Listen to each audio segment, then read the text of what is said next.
It's your Tuesday evening. It's Bakes on Things. It is the last word. And yeah, while the government wants you looking over here, a whole lot of shite is happening over in this area here. Here's something that every Canadian, no matter where you live in this country, you can relate to this. That gut punch, you know it. That gut punch moment at the grocery store when you look down at a pack of chicken and realize that it's gone from $10 just a few years ago to 15 or 16. Now, that's not even luxury food.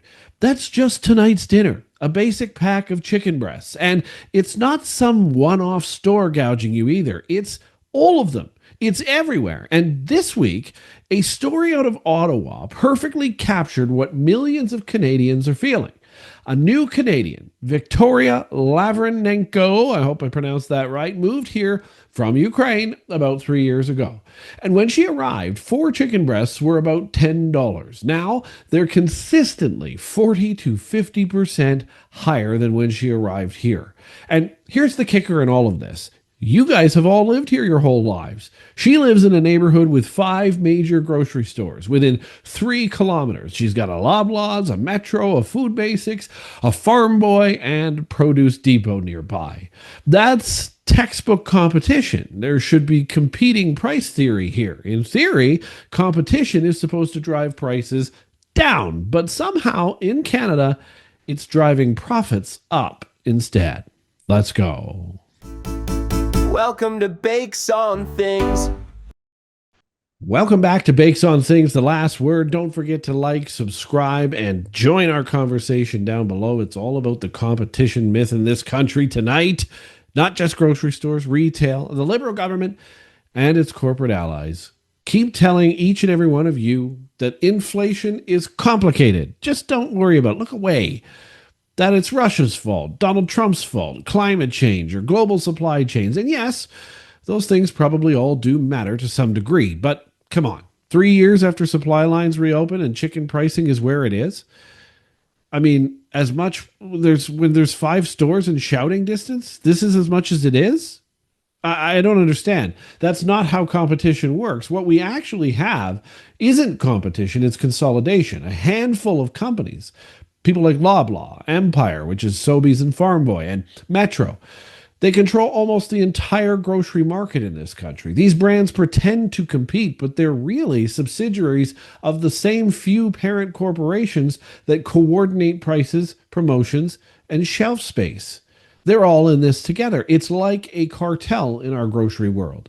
Even the Competition Bureau and their own 2023 report admitted all of this, that grocery prices rose faster than inflation because there's too little real competition in these areas. That report said flat out that we need more entrants, more independent grocers, and fewer mergers. Yet the government has done next to nothing. Why? Because every time the grocery executives show up in Ottawa, they walk out smiling. They're happy. They're making profits and they're avoiding taxes. And they're doing it very secretly. There is a corporate cartel among the grocery giants here. It's the corporate cartel in the breadbasket. So let's talk about that elephant in the aisle. Canada's grocery chains were literally caught price-fixing bread for 15 years. Some of you have probably already started to receive your settlements around that one. Remember that scandal? Loblaw and Weston Foods admitted the whole thing. They claimed they were sorry and handed out $5 gift cards like that fixed anything at all. No one went to jail. No one lost a license to do business. The Liberals shrugged all of it off and said corporate culture has changed around here. Well, guess what? It hasn't. Because if you look at the grocery store now, profits for the big three grocers, they've all soared. While your bill at the grocery checkout also has soared. That's the same cartel mentality all over again. The cartel mentality, sorry. Just dressed up as inflation. That's it. And the excuse that these chains have higher input costs, well, that's all bull.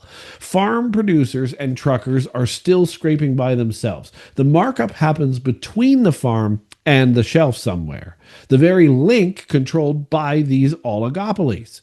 So we know that somewhere in here, prices are being fixed, and they're being fixed by all of the companies, not just one. And then this government fake fight they seem to pretend like they're putting up. Mark Carney and Francois Philippe Champagne, good old Screechy, love to get in front of cameras promising to hold grocers accountable from here on out. They summon the CEOs to Ottawa to just shake their finger at them. They wag their fingers, get a headline, and then quietly approve another merger or expansion deal a month later. Don't worry, guys, we got you, but we got to make it look like you're a bad guy. Well, where's the legislation capping price increases on essential goods? Why don't we have that tabled right now? Where's the real Competition Act? Where's the Competition Act reform, giving small players a chance to actually do business in this country? Where's the consumer protection against double-digit food inflation? Instead, we get the illusion of action from our Liberal government. The Liberals announce frameworks, as they always do, and task forces, but not one actual prosecution, not one forced divestiture, not one grocery license revoked for collusion. None of it. None of it at all. Temporary measures or things that look like they might do something down the road. That's the Liberal government. So what's the real world impact here for all of you? For new Canadians, like Victoria that we talked about earlier, this is more than sticker shock. It's betrayal. You move here trying to expect a new life and a new way of doing things. And granted, our immigration is way too high, but you work hard. And the promise is that if you work hard, you're going to earn a fair wage and you're going to be able to feed your family well. That's the deal of living in Canada, always has been. But that deal is broken long time ago by the Liberal government. Between rent, gas, and food, families are budgeting like they're in war times. And when you do all the math, if it is a kind of economic war that you're looking at, well, ordinary Canadians are losing ground then. While a few corporations protected by a complacent government rake in absolutely record profits every single quarter.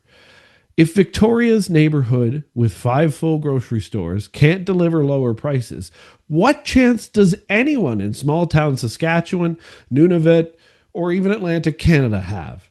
The answer is none. It's even more expensive to ship things out there. So now all of a sudden you've got the shipment expansions plus the price gouging. It's beyond insane.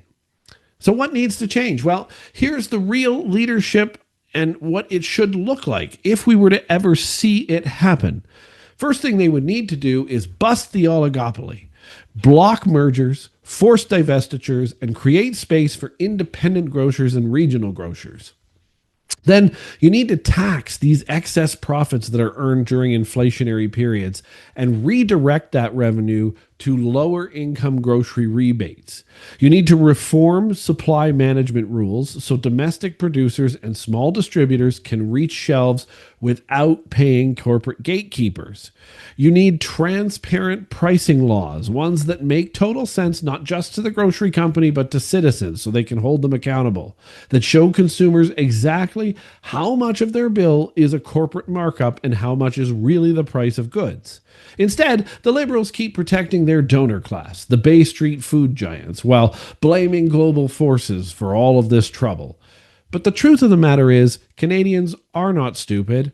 Yes, Liberals want to believe it's all Donald Trump because they want to believe in their prime minister. I don't blame them for wanting to believe in the person they voted for because he's not doing the job and that hurts. When even immigrants who just arrived 3 years ago can instantly spot the difference between real market forces and rigged markets, you know the jig is up. This isn't about supply chains or Ukraine or anyone from anywhere anymore. It's about a system where competition has died, where regulators went to sleep on the entire industry, and families like the Lavernenkos are left paying luxury prices for basic things like protein and chicken. So here's the bottom line. Until Ottawa grows the spine to break up these grocery cartels, every trip to the store is going to feel like highway robbery.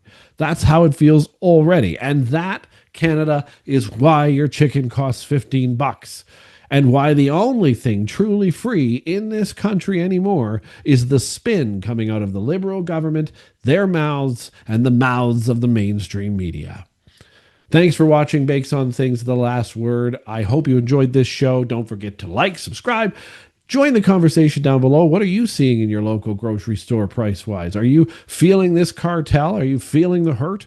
Put it in the comments down below. And of course, join us tomorrow morning where we break down this federal government's budget. That's 6 a.m. tomorrow morning on the first sip here on Bakes on Things. That one's coming to you from Montreal. We'll see you tomorrow from La Belle Provence. Have a great day.